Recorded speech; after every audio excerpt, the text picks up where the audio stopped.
This is the Mobile Tech Podcast, brought to you by worldpodcasts.com.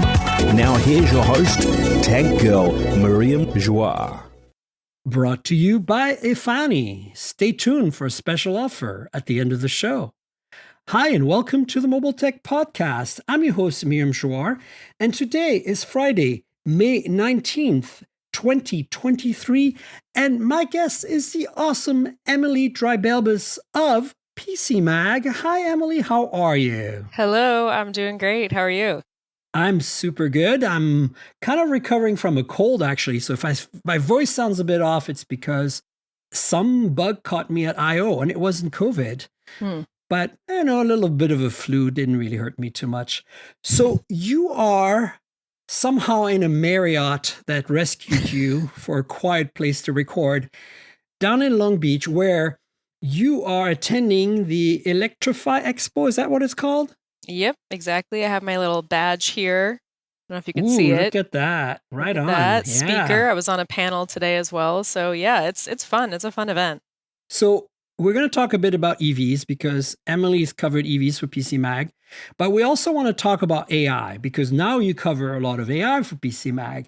And one of the things we didn't talk about last time after I.O., we talked about the phones, obviously, because this show is all about the hardware and the phones and the knobs and the settings and the screens and the cameras. But AI is a huge part of our lives right now. And it's also upending a lot of industries, including our own as journalists. So I wanted to kind of get a feel for your thoughts on the AI announcements at Google I.O. And I know you wrote an article, which I will link in the show notes related to this. So there will be some context for the listeners to check out after listening. So thoughts? Yeah, so I think the big reaction in my world to the AI portion was Google revealed that they are going to turn the main Google search page into a ChatGPT style response to a query. So they had already told us that, but at I.O. they showed it. And what they showed is that their chatbot, their AI, will basically scrape the web as they tend to do, the chatbots, Right. and then they will pull pieces from here and there and kind of write their own article, and that will be the main search results that you see. And then only after that will be links to independent sources and other sources. So Google starts to become its own content generator, and in the search result, you will read a mini article by Google that takes inspiration from other things that are published. And there is no monetization model right now to compensate anywhere that they get their information. So what I wrote about was that this could kill off its sources, which would harm those sources, kind of like society at large, however existential you want to get with it. But it also will make Google's model worse because it is not treating its sources well, not having healthy sources. So that creates a lot of room for information-based problems. So do you think they can solve this? Or do you think they thought about solving this? Do you think that they care about solving this?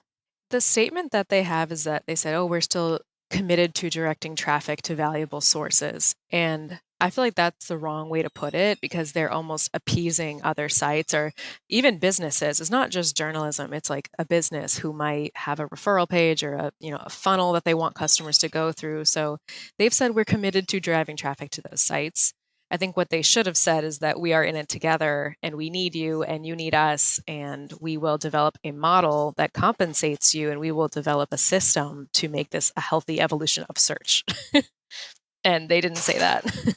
Right. Do you think it's just simply because they haven't figured it out in terms of what practically it looks like? Or do you think it's more like, they're testing the waters to see how far they can go without having to monetize this? It seems kind of daunting to me. How would you monetize this? Is it simply a percentage cut, kind of like Spotify streaming for artists, at this point? Yeah. And if so, can we as media survive on this? Or do we all turn ourselves into AI-generated publications ourselves that are just AI talking to AI and it's just a giant void of meaningless crap? Like, where are we going, do you think, for this? It's a good question. It feels like both a legal and a business problem. It's interesting because it's outside of the content generators. Like I'm a writer, like you're producing content, writing, podcasting, all that. It's kind of like we need a business model that basically the chatbots they tell a website, hey, I came to your site, I scraped the content. They need to like, drop a coin before they get out. And there needs to be some kind of technical solution to track where information is being pulled from and compensate the sources. So it's a technical thing, it's a business thing. And then what I have heard is that copyright law, which is the precedent for all of this, right? We've had these problems before. You can't just use someone's video clip. You can't just use a Jay-Z song because you like it. You have to like contribute to your sources. We know this, but Right. copyright law doesn't cover AI because it deems the output different enough from the source. So it's not a direct situation. So we have a gap here, a big gap, and it does need to be solved. And Google hasn't had a date for their new search results, but Google handles 93% of search volume. So this would have a very big effect.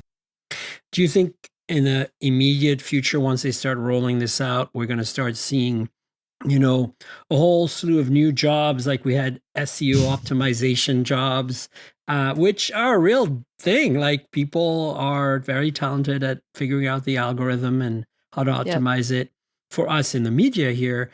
In the same way as you have salespeople who sell ads, et cetera, on big publications.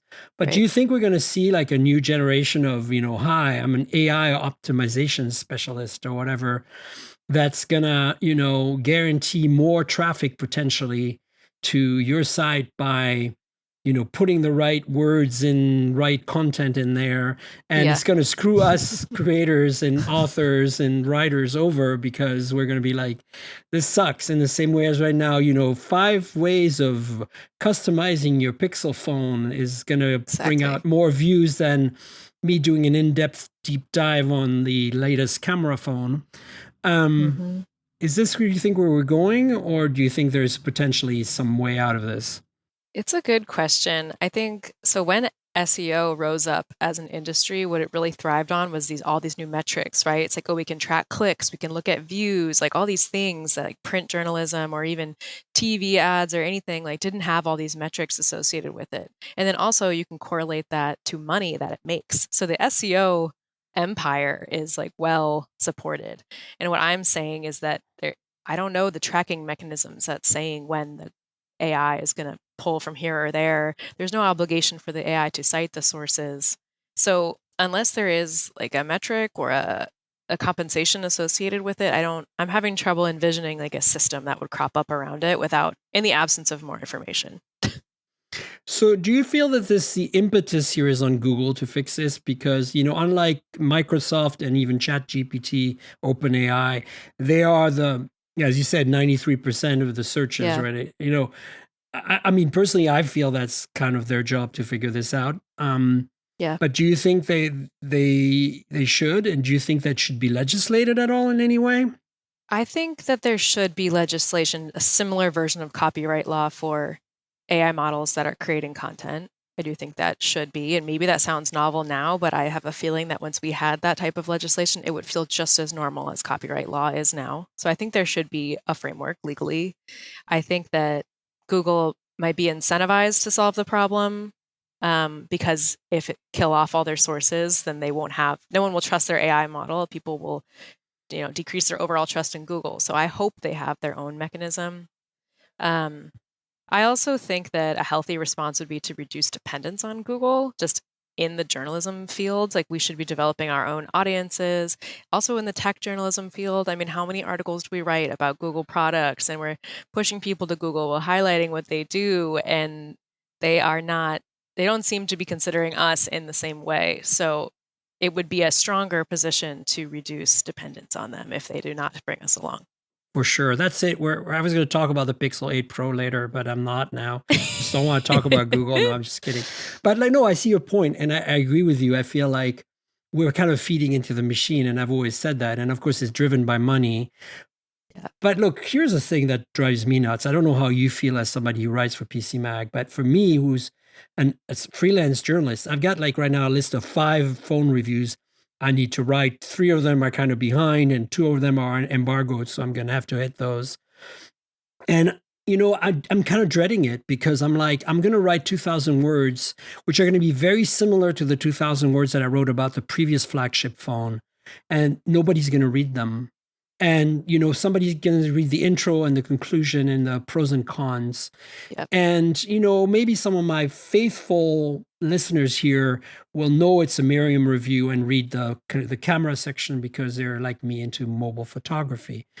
But it just, I kind of feel like by accepting these assignments and making a few $100 on them, I'm kind of contributing to the problem because I'm not, I'm still writing a 2,000-word review nobody's going to read.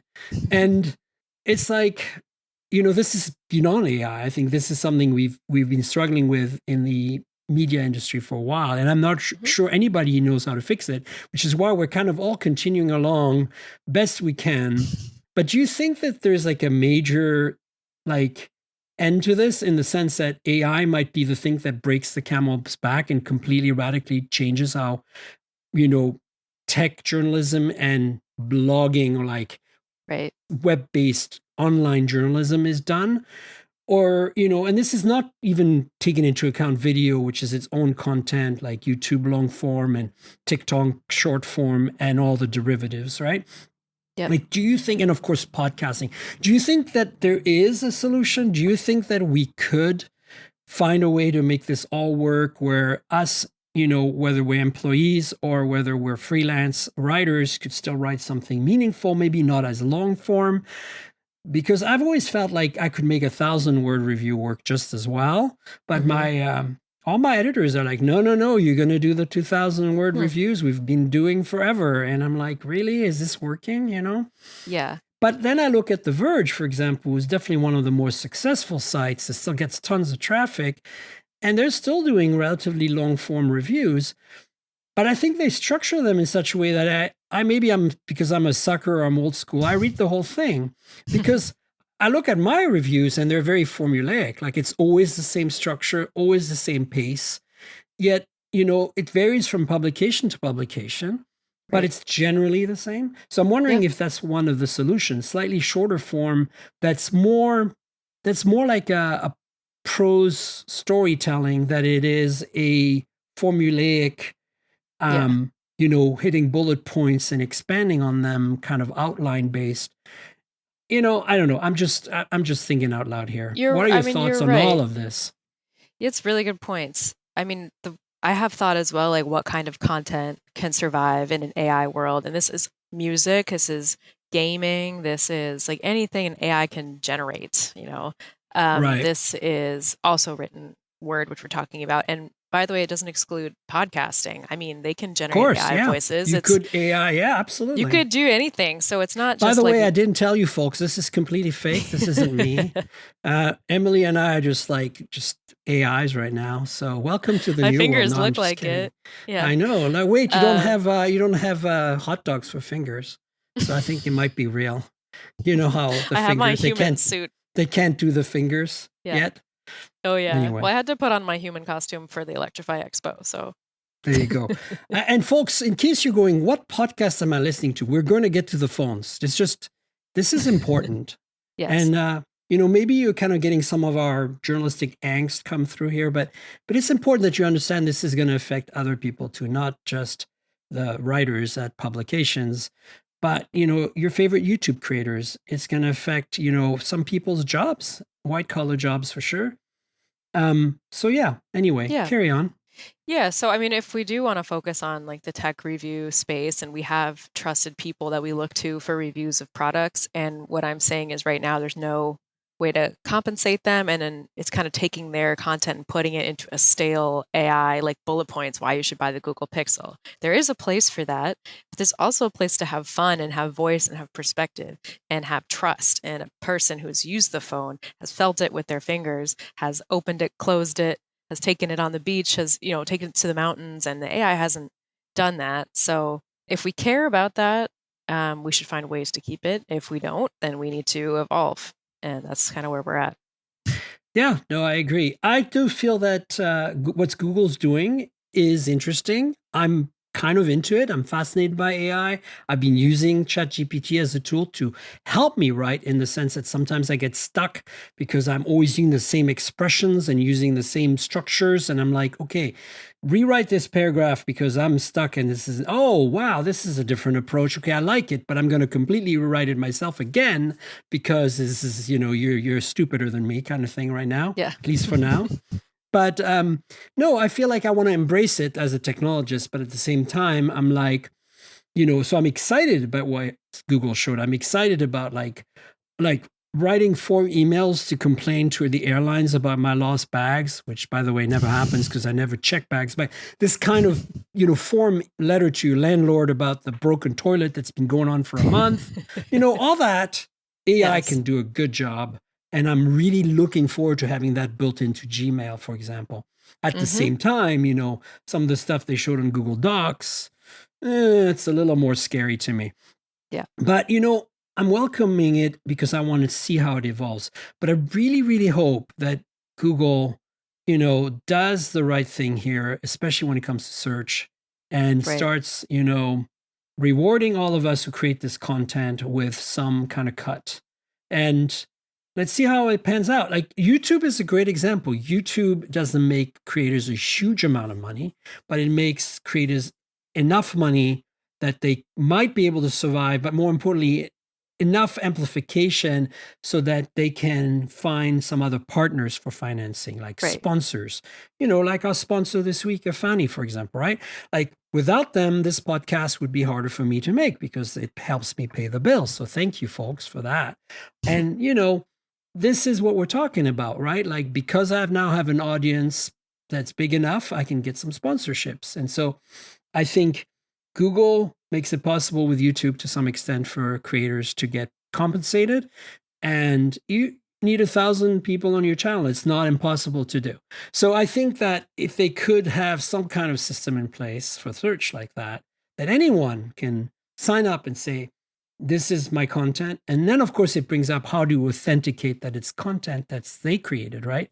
Right. And, content match on YouTube is a thing. So now we need something similar to that. Do we use blockchain for that? Another can of worms, right? Like, Yep.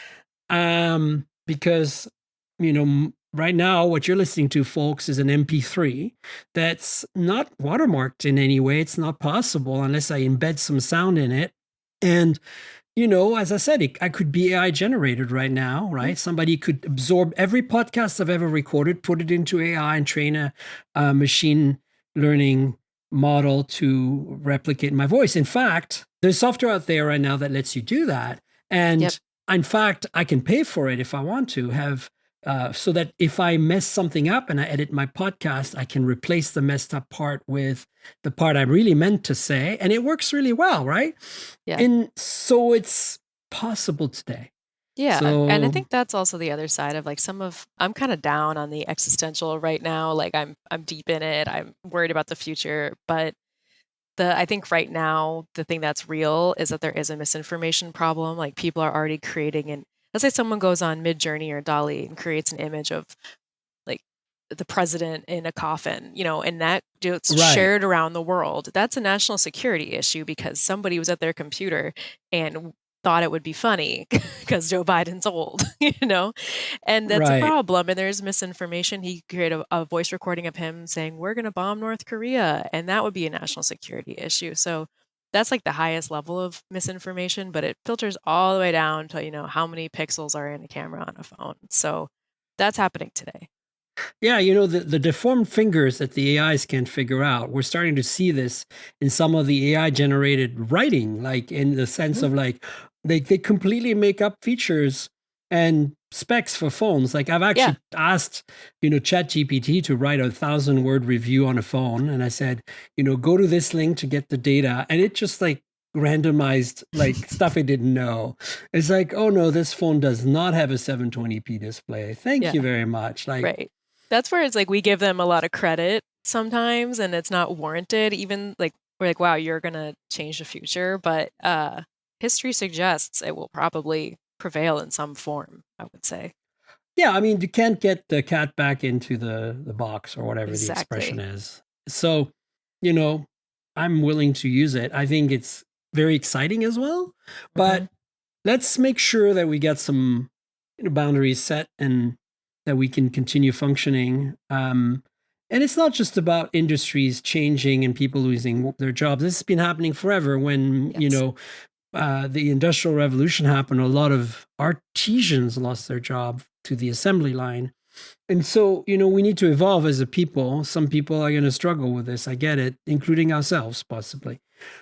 But we do have the ability communally, collectively, as a group of smart people to think about this and go, how can we mitigate the damage, right?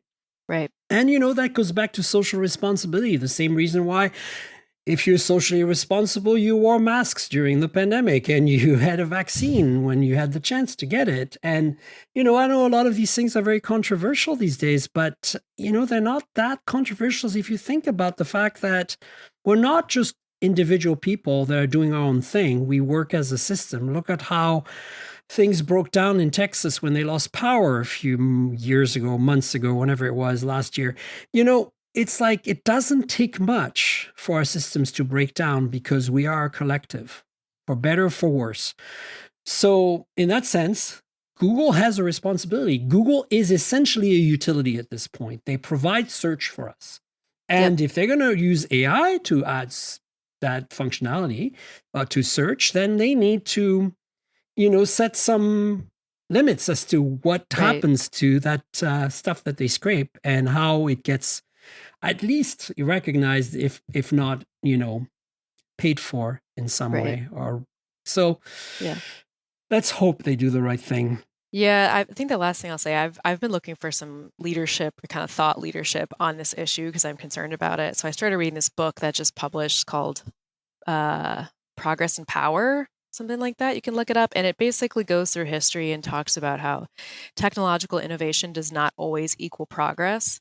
And so if you go, it's not inevitable. Right now we're in this like age of techno optimism. We look at Elon Musk, Bill Gates, Jeff Bezos. We're like, oh yeah, tech is great. It makes you rich. It does improve a lot of metrics, but if you go back to like when Europe colonized the New World or they came over for natural resources, they developed the technology to make the ships to go get the resources, bring them back and sell it. But all that money went to like the wealthy class who just built cathedrals with it, and it didn't funnel down. So just because you have technology, you have advancements, doesn't mean it's going to go to everybody. It's not inevitable. And so that's what this book is talking about. And interesting. I thought that was thought-provoking. Like people are like, well, cat's out of the bag. The AI chatbots, it's coming. It's going to be great. Who cares if these people get automated? And it's kind of like it's not a one-to-one correlation, and we forget that in the year 2023. Like we just think it's all going to work. Are you telling me that of all the things they could have done was they built cathedrals? Jeez, like come on! After all this effort of you building ships that are advanced enough to cross the ocean, and then like completely raping and pillaging the indigenous people like jerks, the best thing you could come up with your wealth is build cathedrals. All those cathedrals you were dragged to as a kid were because somebody had a technological advancement that was amazing at the time, more than a chatbot. And it brought back money and made cathedrals to make some people happy. So let's not do that now. If I named my podcast episodes after one word for each show, this episode would be called Cathedrals. Cathedrals and chatbots. How are they related? I don't know. I know. So let's talk about EVs for a bit. I saw a piece of news that I thought was very controversial for some people, not for me, because it's inevitable and it's exactly what I would expect. But the news says, and I'll link it in the show notes, it's from Jalopnik, but it could be anybody because I just happen to like Jalopnik's. Yeah, they're great. They're just insolent little buggers, and I love them for it. And I know most of those guys anyway. But the point is, the next Jeep Wrangler is going to be an EV. And I know that's very controversial amongst off-roaders, but I think it makes perfect sense. Mm-hmm. And so what are your thoughts on, like, not so much this, because it's kind of inevitable to me, but more like the disconnect there is between the mainstream world of people out there who are driving their gas cars and are aware of EVs, but it's Right. not even in their radar for many reasons. Some of it is because they Yeah. can't afford it. Some of it because they don't believe in it, because it's not that real to them yet, versus us who cover EVs and are very much acutely aware how real this stuff is and how Yeah.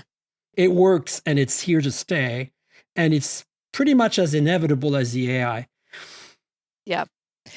So this is a great time for me to rant about Jeep, which has been a source Okay, just before you start, because I think we should expand this rant to be a Stellantis rant, right?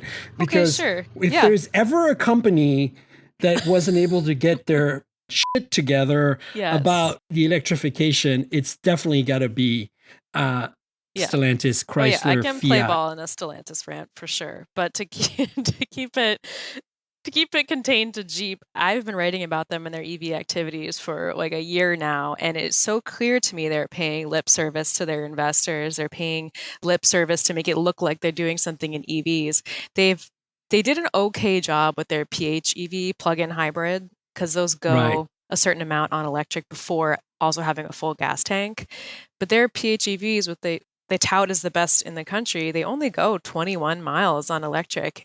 And cheaper ones being sold now go 35 plus on electric. And that's a game changer in terms of your lifestyle. And they keep putting out new models of their PHEVs with the same wimpy 21-mile electric range and patting themselves in the back. They don't have any electric cars right now on the market. Their electric activities are so low. All their investor presentations, all of the conferences I see them at, their CEOs, I see them at these auto shows talking about electrification. They're not doing it. So we'll see what they do with this Wrangler. I don't know. Hallelujah. Oh my God. Like, this is how I've been feeling. And everybody's like, you're so negative towards Jeep, Chrysler, Stellantis, Dodge, Ram. And I'm like, no, look at the facts, guys. Like, the facts. You cannot buy an electric vehicle from Jeep today, and that is all they talk about, is a complete mismatch. They don't care. And I think they just, I mean, the fact that, like, okay, I know it's being discontinued, but the fact that you can still buy a Charger or a Challenger today, cars that are so antiquated in their everythingness, is mind-blowing to me. Now, are they bad cars? That's all very subjective. They have a very certain kind of appeal in their rawness, in their very traditional ICE internal combustion engine-ness that I can understand the appeal of for some folks. But look, the reality is, I don't cover them because it's like there's just nothing there. There's no meat there, guys. No. Nobody reads my articles when I write about Jeep. Like Jeep and electrification articles do not do well, because it's like, what are we even talking about? So Andrew Martinick, who's the editor-in-chief Digital Trends, he owns a Jeep Wrangler 4xe and he loves it. And, I am totally happy that he does. And I have no qualms with that. I think it's a good product, honestly, for what it is. But at the same time, it's like, Jeep always makes it sound like it's such an incredible product for them, but I don't buy it. I think this is still a niche product. Like, they're like, the Wrangler is an expensive car anyway. It's a bit of a status symbol vehicle nowadays, unfortunately. I know other folks, like our friend from Gear Diary, Judy, has a regular Wrangler, and she loves it because it's an older one and it's manual and it's just very authentic. And I totally get that. Like, but that's not what a Wrangler is today. A Wrangler today is an expensive proposition, and 60, 70,000 for a Wrangler. And you're not. And it's impossible to find one of the manual anymore. And then, the hybrid one it is wants really to look rugged with interesting. not really being rugged. And they make all these new versions where they paint it like pastel blue. And I mean, I think it's very cool, but Jeep is cool. Jeep is cool. It's not an electrification expert. So you cannot convince me otherwise at this moment. Jeep. Exactly. So now I'm glad we talked about this. I'm excited, though, to see an electric Wrangler. If they are actually going to deliver in the same way as their Ram is talking about making an electric truck, I want as many EVs out there in as many shapes and sizes and forms as possible. Even though my engineering self is grinding her teeth at the thought of a live axle electric Wrangler because of the mechanical losses and the just stupidness of it. I'm even willing to give that a pass because it fits the traditional experience of off-roading better. But once you experience 4 independent motors doing their own thing, guys, you're never going back. Look at a Rivian. Anyway. Yeah. I mean, Jeep is already planning on they have some EVs coming out. Like, they're doing it. It's just, I don't really know if they're really doing it. I guess what they're saying with the Wrangler is we're really doing it. Maybe that's what they're saying. That's the iconic car, but I think they're preparing their audience of diehards for it. Yeah. And that's good because it's inevitable and it's going to make your off-roading life a million times better. So just, it's going to be different. But that's why you have 50 years of old Jeeps you can buy if you want to go the old way. Yeah. I also hope we can handle it in some capacity. There's so many of them out there that you can buy, right? It's going to be okay. They're going to electrify the Wrangler. People buy it if you want. If you love it, great. I would love for you to enjoy it. I just want to see what the range is on it. I think it's going to be very interesting because I think in the city, it's going to be great. I think off-road, obviously, it's going to perform really well. The range will be limited, but it'll perform really well. I think it's the freeway, highway experience that's going to be a problem for a lot of people because it's essentially a brick trying to go through air. I just had the Ford F-150 Lightning. Yeah. That's a really good point. The aerodynamics affect range a lot. I had the Ford F-150 Lightning again for a week. This time the Platinum top-of-the-line model. The last time I had one was last summer, and that was the XLT, which is like more the base-ish model, but it was the XLT with a lot of add-ons. And honestly, I love that truck for what it is. But I noticed it right away. If I take it on the freeway for any amount, like the electric range just drops. And if you're driving around the city, though, especially in SF where you have all these hills up and down, it's very efficient because you're not going fast. You don't have the aero to worry about, and you're constantly recouping going down those hills. Right. Great for that. But overall, a great vehicle. So I want to see Ram do their truck. I want to see the Silverado EV. How do you feel about GM's electrification efforts? Yeah, I think we talked about this. I'm still sad. I'm sad they're discontinuing the Bolt. Right. I mean, that was the car that inspired me ultimately to kind of get in this line of work in some ways because my parents went out on a limb and they got one back when it was more expensive. But I was, just driving around town, it felt like a miracle to just not have any emissions and just be bopping around on electricity. I was just like, this is so cool. So it just has a special place in my heart. And after the tax incentive, it's like $20,000. And I don't know when we're gonna see that again. If you want an EV, go get a Bolt, maybe get 5 of them. I don't know. That price is crazy. But so they discontinued the Bolt, which is like a little shot to the heart. It's bolt-headed. Yes, it's bolt-headed. Well, it wasn't necessary in my opinion, but that's just me. I'm not the one manufacturing all those old batteries and doing what they're doing. So I respect it, but we haven't seen what's next for them. I mean, they have the Cadillac Lyriq, which is beautiful, but it's sold out for 2023. They have the Hummer, but I don't really know if anyone wants to buy a Hummer EV. So right now they're looking a little thin on the options. So they're going to come out with their new EVs end of this year. We'll see, but at this current moment, it's a lull for GM. Yeah, I've always felt that it's been a bit of a low. I mean, Bolt aside, I've felt that they have been a lot like Stellantis, not as bad, but there's been a lot of talk and not enough delivery. And I feel like Ford, on the other hand, has delivered. Now, they're a little bit of a lull right now. We don't quite know what's coming next, and that's a bit of a problem. They need to fix that. But I feel like at least they have 2 really compelling products that are evolving. It's not like the one I drove was a 2022, the F-150. I just drove last week. It got so many software updates. It was so significantly better than the 2022 XLT that I, had for a week last summer, that this is the first time I've seen a mainstream car maker evolve their software so drastically. Obviously Tesla knows how to do this, but nobody else seems to know how to update their software in a meaningful way. That's the other thing. They just don't seem to do it. Yeah. Somebody the other way asked me, hey, I want to buy an EV6 from Kia. And I'm like, awesome car. Absolutely do it. But in the back of my mind, I was like, Have you looked at Tesla? Because, the one you're looking at is the higher end model, and Yeah. those software updates, how are you going to get them? Yeah, and then the charging network, are you going to be able to do road trips? Electrify America is a Yeah. mess right now. I know you're a Tesla fan till the end. I try not to be, but it's hard. Yeah. I just drove from San Francisco to Vancouver over 2 days, like yesterday and the day before. I didn't even have to think about where I was going to charge. Like Yeah. it's, I used to do this trip on my previous Model 3 5 years ago. And, I knew which stations I was going to end up at. They were 150 kilowatt and we had a pattern. But on this trip, I didn't even have to think about it. And it took me to every single one was a 250 kilowatt. And I was done charging in 20 minutes.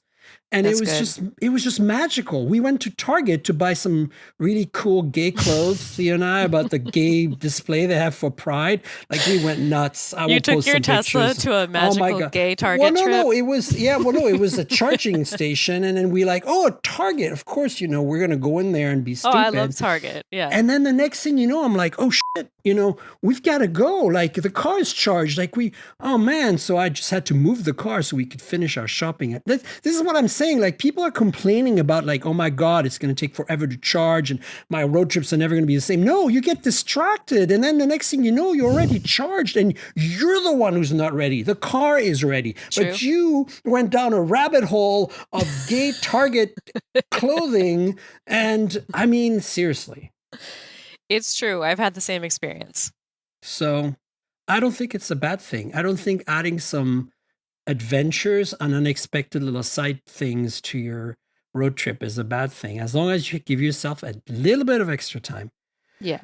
But look, I think that I'm excited to see where we're at. I had this moment this last week when I was driving around the Bay Area in that F-150 Lightning at how many more EVs there are in the Bay Area now.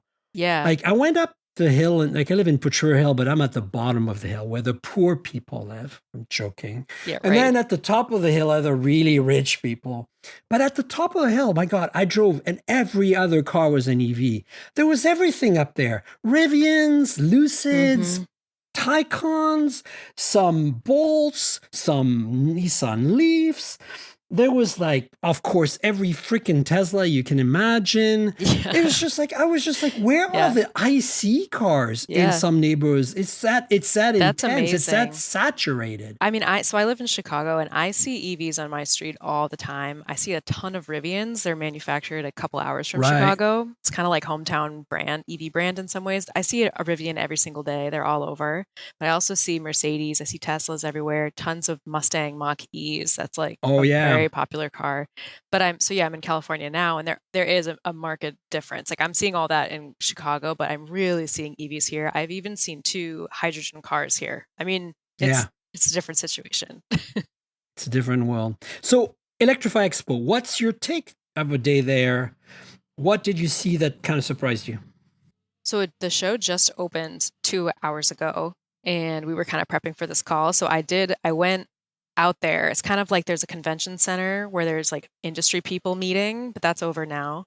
And now there's this sea of e-bikes and booths and food trucks, and people are just riding around on e-bikes in the aisles. They're going everywhere.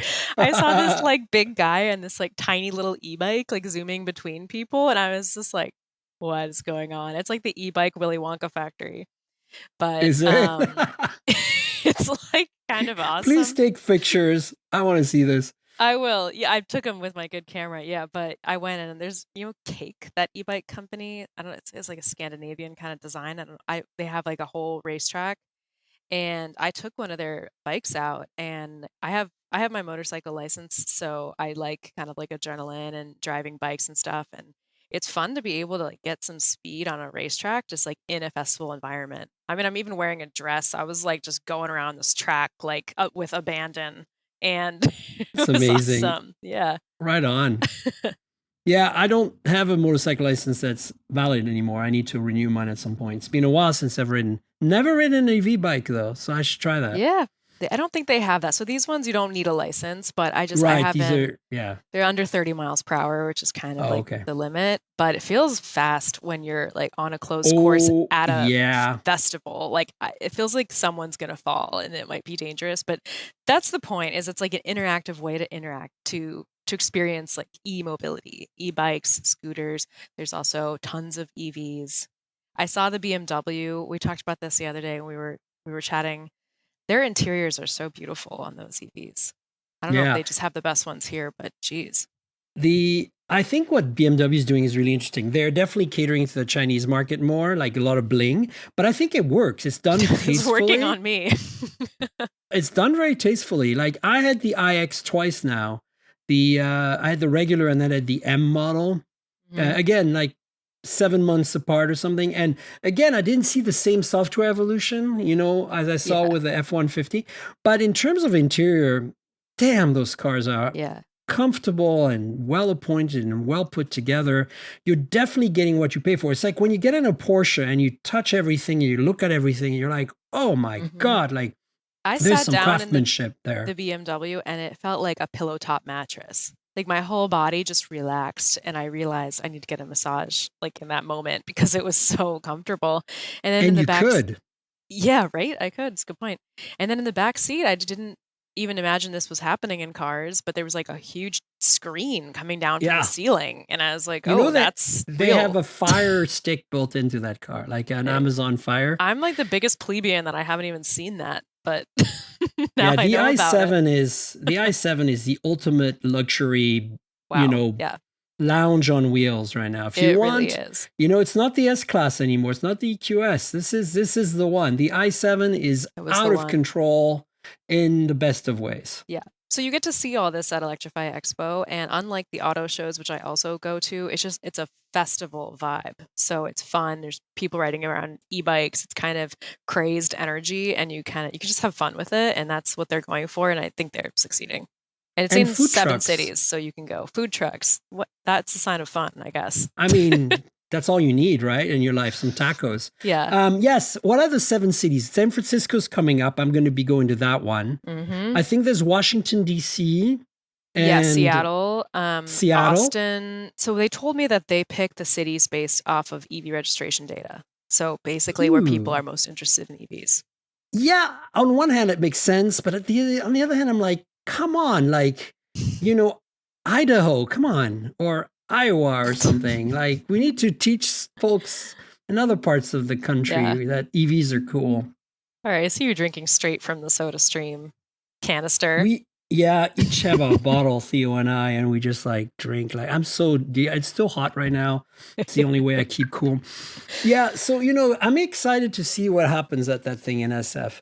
Yeah. Um, I'm going to report back, folks, when I attend. It'll be later this month sometime, I think in June. Mm-hmm. So next month. So, what else were you talking about? Oh, TikTok being banned in Montana. Yes. What does that mean? How do you get arrested if you found using TikTok? Like, how does this work? So it's interesting because it's not finding the individual. So they set up fines. This will go into place in January unless and if and when it's legally challenged. But they will find the App Store for making it available, and they will find TikTok for making itself available. So it's not going to affect the individual. It's more saying the people who are providing it to the individual, I guess. But how does Google and Apple control that? Like, Yeah. you can use a VPN. Like, they can do it by IP geographically, but Yes. phones are not IP geographic bound. Yeah. I don't know Wow. because I do know like California has its own data privacy laws. So like users in Right. California, the apps do have to cater to them differently based on those laws. So there seems to be there is a state-based mobile ecosystem going on. This one is very strict. Yes, people can get around it with a VPN, but a VPN is a friction point. So it is something. We'll see. I don't know. It's kind of wild. Yeah. What's your thought? Like, is this silly? I mean, I think it's silly. I feel like it's very, the federal government is stalling. Even Trump was talking about a TikTok ban years ago, and now we're talking about it Right. again. The federal government is not getting it done. And so the way the country is set up is there are also state rights and state laws. So theoretically they got impatient with the federal government. There is bipartisan support for the issues with TikTok. So theoretically they were just like, hey, cool, take your time, but we've decided, and they enacted it into law, and that is their right. And I don't know if it's good or bad, but just because the federal government's stalling on it, I don't think means that it's like bad that they did it just because it's not federal yet. They're the first movers, so they'll be scrutinized. But I don't know. I'm not totally against it, actually. I think that's maybe a controversial opinion in the tech world, but I like trying it out. Like, let's see what happens.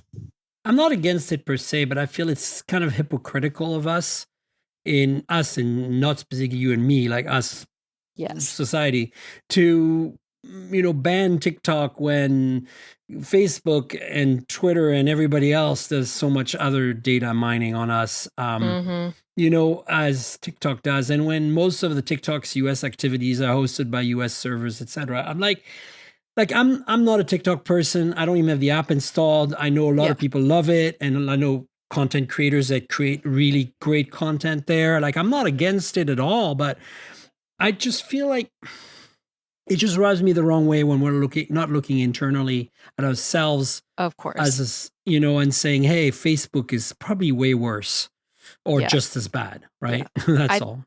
I agree, and it's hard to ignore the xenophobic aspect of it and the anti-China aspect of it. The bill also, I think, includes some provisions for Russia-based laws. So it's just like hey, we're not going to let tech like kind of connect us to our adversaries in a way.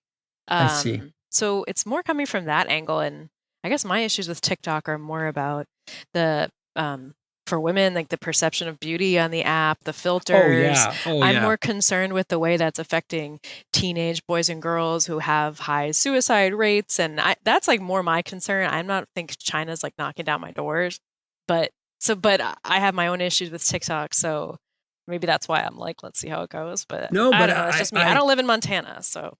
Yeah, no, I should. I will ask my therapist. She lives in Montana. I'll find out. I'll let you know, guys. Okay. Next, we've got a bunch of phone news, and Emily's like, oh, no, not the phone news. Just kidding. No, I'm good. I'm ready to go. You're good. You're ready. I know. I asked you some good questions about these topics. So we have a few little leaks and rumors. The first one is Google Pixel 8 Pro leak. And again, we've had so many leaks. Google doesn't seem to be able to keep any leaks at bay. So nothing new here. We are seeing some new renders, some more detailed renders of the phone. I'll link to a GSM Arena story here. But the thing that stood out, which I was like, maybe this is worth covering, is that it might have, or it does have, a built-in infrared thermometer, the kind that you point at a forehead that tells you the temperature of your body. And that's actually kind of interesting because, of course, it means you can take somebody's temperature with the phone. Nice. But more importantly, does it mean that they have some other functionality in mind with this? So totally. I just wanted to let the audience know about it and see what your thoughts are on a thermometer on a phone. I'm intrigued. I was thinking about thermometers actually when I was sick, because it's like I haven't seen a thermometer since it was in my mom's medicine cabinet. I mean, nobody I know buys thermometers. Do you buy do you have a thermometer?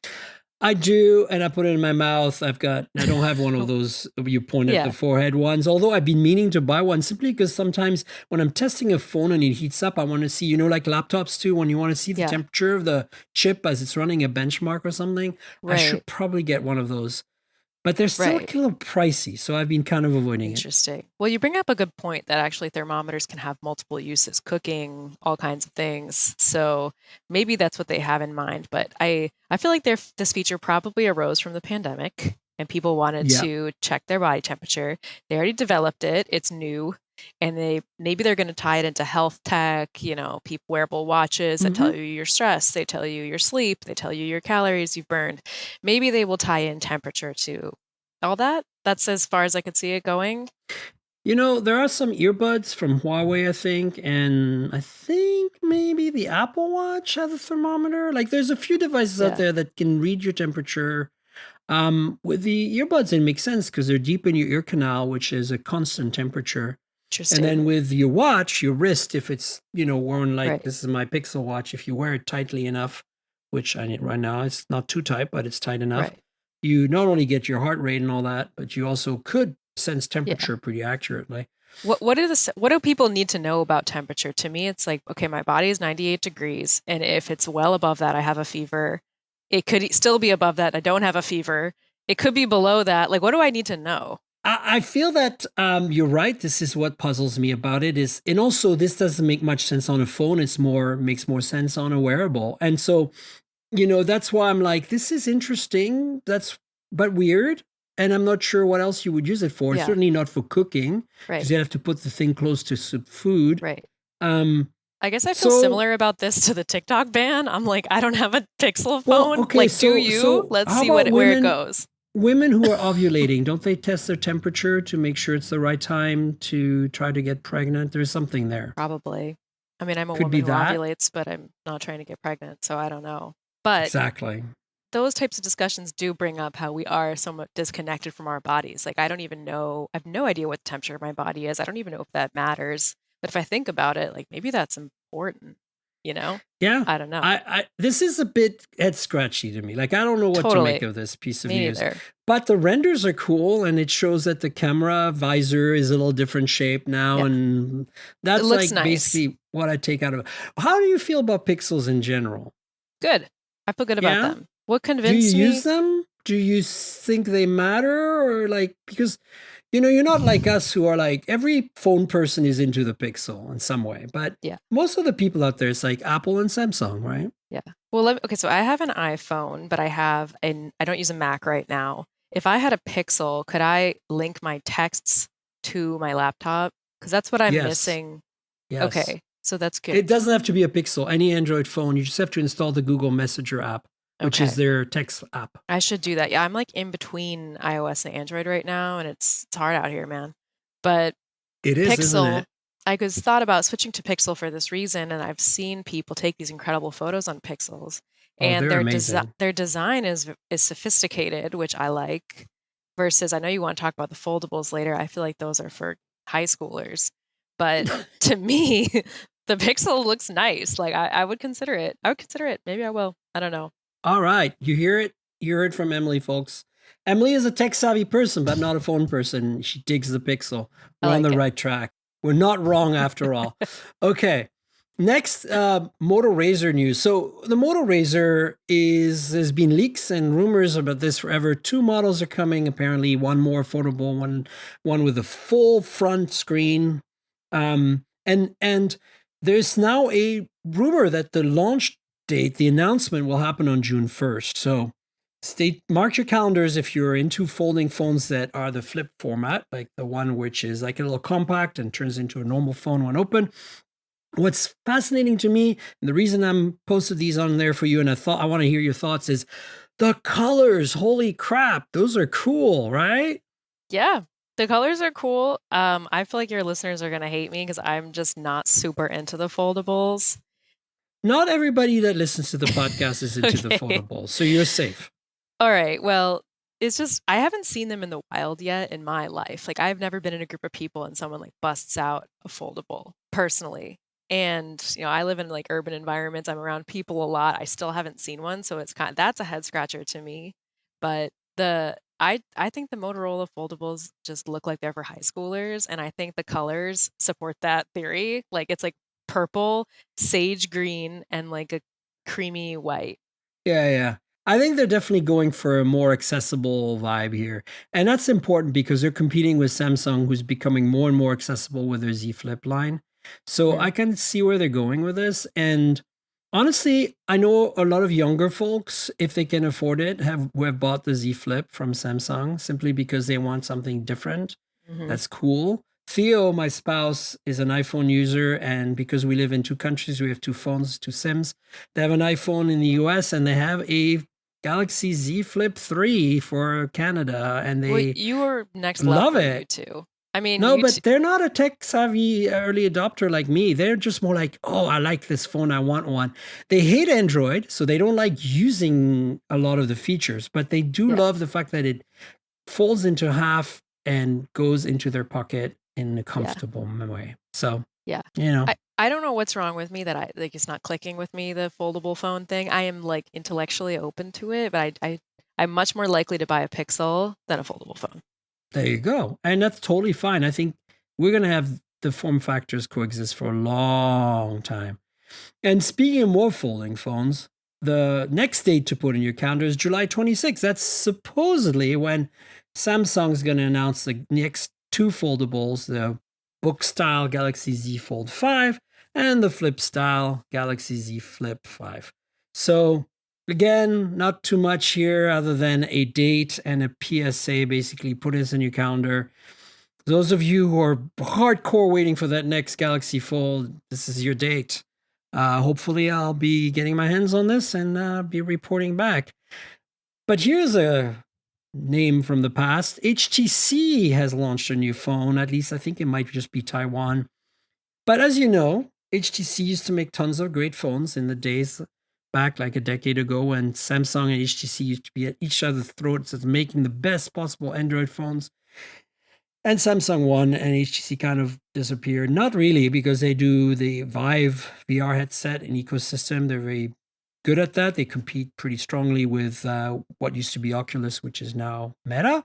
So those are the two players. So clearly they made a name for themselves in VR. But the phone side, they just kind of abandoned it. They couldn't compete, and so they dropped out and they made some very questionably budgety, crappy phones. So they didn't make them. They got some ODM to make them for them and sell them in Taiwan from the carriers so that people have a relatable brand. But now we saw rumors of this a while back, and it's official. There's an HTC U33 Pro. And with the name Pro, you think, oh my God, did they make a flagship? No, they did not. They made like a mid-range-ish kind of phone, and it looks very ODM as well. But it does have some cool things. It has 120 hertz OLED. Nice.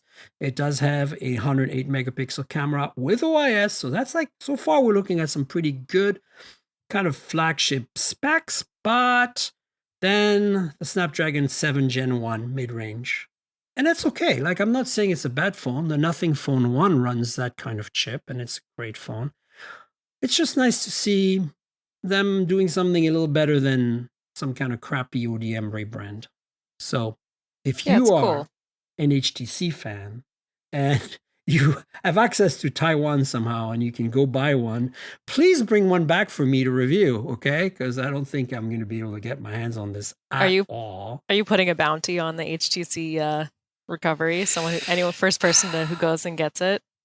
Yeah, sure. I mean, somebody can, if somebody gets it to me, they get to, I don't know. I'm going to give you guys a prize. I have to figure out what it will be, though. Maybe a guest appearance on the podcast. Tell us the story. Yeah, how about a guest appearance? Or more importantly, how about a bunch of old HTC phones I have floating around that are really rare? Hey, from my stash, HTC from the museum, right? All right. Do you remember HTC, Emily? Did you ever have an HTC phone? I remember them, but I never had one. I went from a Nokia, like flat, like I shared it with my sister. It had T9, like texting. I had that to like flip phones that were crappy and I would lose them all the time. And then I just like got an iPhone, and that's where I still am. Well, that's fair. I mean, I had HTC phones in so far that I've had access to review units forever. So I've reviewed a lot of HTC phones. HTC used to make phones for other manufacturers too. So HTC made phones for the Nexus line before Pixel. So the original Nexus 1 was made by HTC. So I had that. I bought that. It's probably one of the last phones I bought. Then I became famous as a journalist and everybody just started courting me for phones. Yeah, how many phones do you have on you at this moment? Like in your pockets? On me? Pockets. I have 4. I usually have 4 on me. Right now I have the Pixel 7 Pro. I have an Xperia 1 Mark V, which it came out. I just talked about it on the podcast last week. I finally have a review in it, so stay tuned for that, guys. I have a Moto Think phone. Cool. And I have another Moto phone that I can't talk about yet, but you guys can probably figure out what it is based on my recent coverage on the podcast when I did a hands-on with it. That's my 4 phones right now. But that means that within eyesight, I have a bunch more, right? So I have an iPhone right now that's recording this podcast as a backup device. an iPhone 11, if somebody wants to make fun of me. It's that old. And I have a bunch of Poco and Redmi phones from China that I need to review. And this new phone. Oh, another phone that I mentioned on last week's podcast. This Techno Camon 20 phone.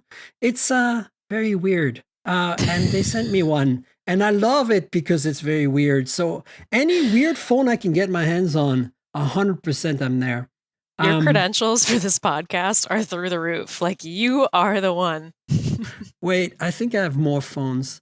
Oh, I have a Oppo Find N2 Flip. You know, the flip phone from Oppo, but that came out in February.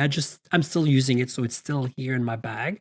What do you do? Like, how do you choose which phone to use?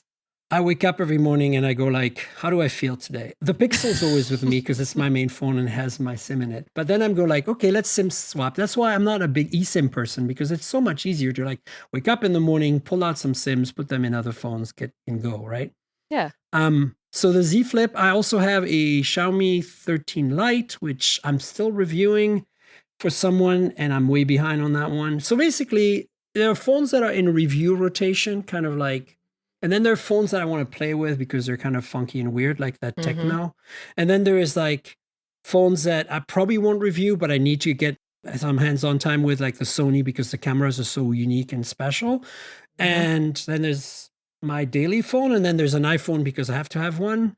And my life is full of phones. I don't know what to do, guys. Come and help me. I have like hundreds of phones sitting around in boxes at home, and I need to send them back already. And I did a big purge last summer, so that in a year I got like another 100 phones.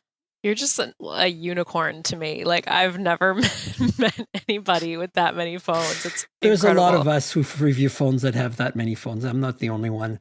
Do you keep any of the devices? Like, do you have to do a purge every now and then? Like, do you have enough devices for this to be an issue for you? No, I mean, since I'm mostly doing EVs, I would love to have as many. Keep them, right? I'll talk badly about the Jeep Wrangler electric, but if you want to give me one, sure. Like, yeah, but they don't do that for cars. We get to borrow them for a week at a time, which is a very privileged position. Like, you get a car, they deliver it to you, or you pick it up at the airport, and it's fully gassed or fully charged, and it's clean, and you make it dirty, and you use up all the gas and the electricity, and then sometimes you fill it up enough so they can take it back to their whatever place where they clean them and maintain them.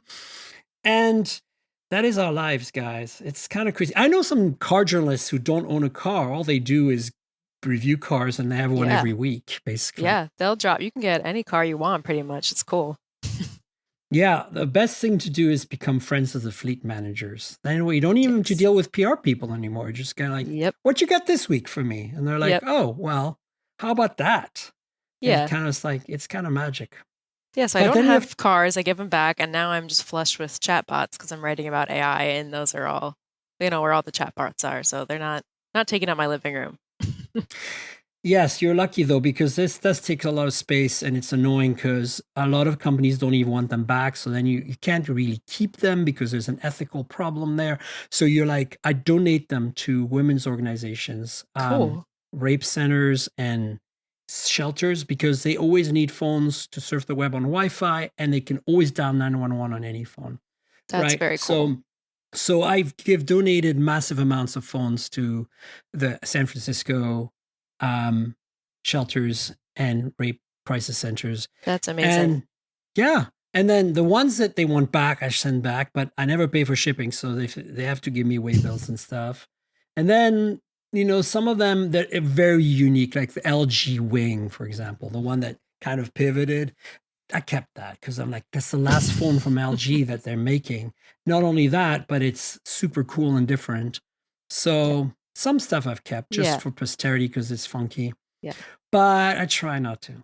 The editor-in-chief of PCMag has a tech museum in her basement, which is awesome. I think a lot of folks, like Sasha for sure has a whole collection of phones as well. Oh, yeah. And I know a few tech journalists that are like, I've got rid of stuff that I regret getting rid of now. My original iPhone, my original G1, the first Android phone. I don't have my Nokia N95, which was at the time such an iconic phone.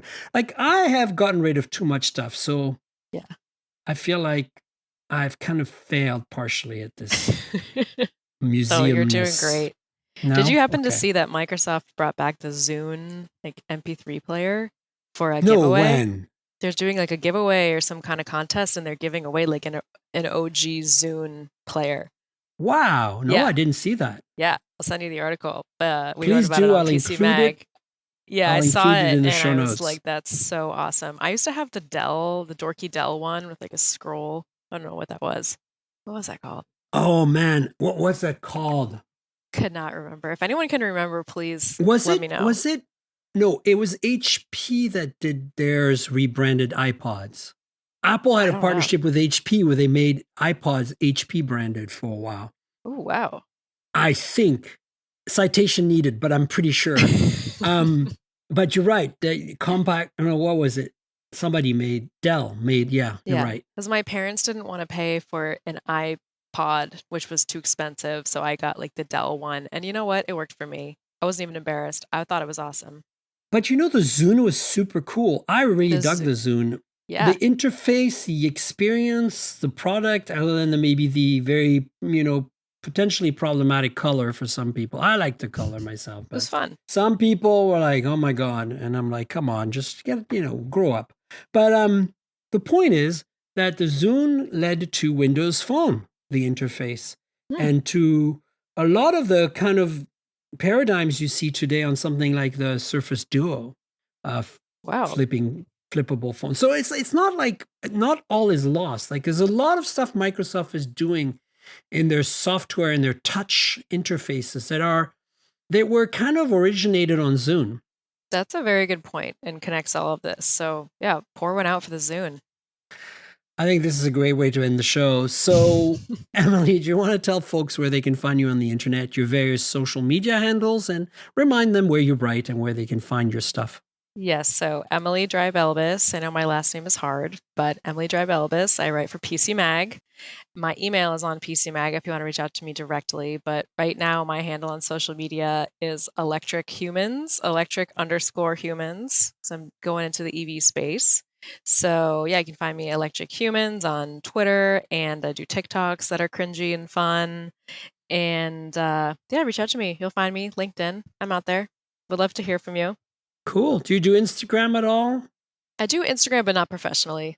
So. Okay, fair enough. And of course, PC Mag, as you mentioned. So read Emily's stuff. I will link to your AI article, of course. And then, people from there, click on Emily's name and you can see all the articles. And folks, you know where to find me on the internet. I'm at Tankgirl. That's like the comic book character Tankgirl. Just drop all the vowels, TNKGRL. That's my Twitter handle. That's my Instagram handle. Twitter is a place where you want to talk with me and Emily about this podcast. You can tell us what your thoughts are and ask us questions. And then Instagram is where I have pretty pictures of phones and cars and food and travel, whatever, I feel like. It's mostly taken with phones, so that's the cool part. I always put like a little camera icon and a hashtag of the phone I'm using for every photo, so you'll know. The podcast lives at mobiletechpodcast.com, and you can also find it on every major podcasting platform like Google Podcasts, Apple Podcasts. By the way, most of you are on Apple Podcasts, which is kind of strange because we talk about Google and Android way more than Apple here. So I don't know what's going on with that. The data shows something different, guys. I know. I don't know what to make of this. But at the same time, there is Pocket Cast, there is Spotify, everywhere basically good podcasts can be found. So subscribe, tell your friends. There's a YouTube channel you should check out, youtube.com/mobiletechpodcast, where you'll find some hands-ons, some unboxings, some like extra content for the podcast. You want to see visuals to go alongside the show of phones that I just got recently or whatever, that's the place to go. You know how YouTube works. Like, subscribe, tell your friends, click the little notification bell, and most importantly, comment. You can comment about anything there. The podcast itself, the videos, ask me questions, whatever. I'm there for you. And then finally, if you really want to help me do this podcast every week, Patreon is the place to go. Patreon.com/TankGirl is the URL. That's patreon.com/TNKGRL. I think the biggest thing that most of my Patreons are following is the video version of the podcast. Comes out a day or two in advance, and you get to see us doing bloopers and stuff and showing whatever it is that we're showing. There you go. Emily's doing some stuff. So you can only see it on video. What is it? What are the dance moves? I know. It's perfect. Woohoo. But anyway, so check out the Patreon. There's other things too. There's a Discord server you can join and a bunch of other perks. So if you can help out, consider Patreon. I'd appreciate it. And of course, I want to thank our sponsor, Efani. Efani is a trusted provider of secure mobile solutions, offering advanced protection against SIM swapping attacks and ensuring your mobile life stays safe. With Efani, you can experience peace of mind knowing your personal information is safeguarded. Stay secure with Efani, the secure mobile service. Also, we have a special deal for you. Visit app.efani.com/checkout. That's app.efani.com/checkout to get a second month free. Use the code Mobile Tech Podcast at checkout. That's Mobile Tech Podcast, all small letters, no spaces, in the checkout to get your second month free. And finally, I want to thank you, Emily, for being my guest this week. Thanks so much for coming on the show. Thank you. This was a lot of fun. And I mean, hanging out with you was always good. You're just a fun, great person. So yeah, this is a great time. Thanks so much. And definitely I'll have you on at some point in the future. Folks, we'll have another show next week, so stay tuned for that. Until then, cheers, everybody. This has been the Mobile Tech Podcast with Tank Girl, proudly presented by worldpodcasts.com. You can visit us online at mobiletechpodcast.com.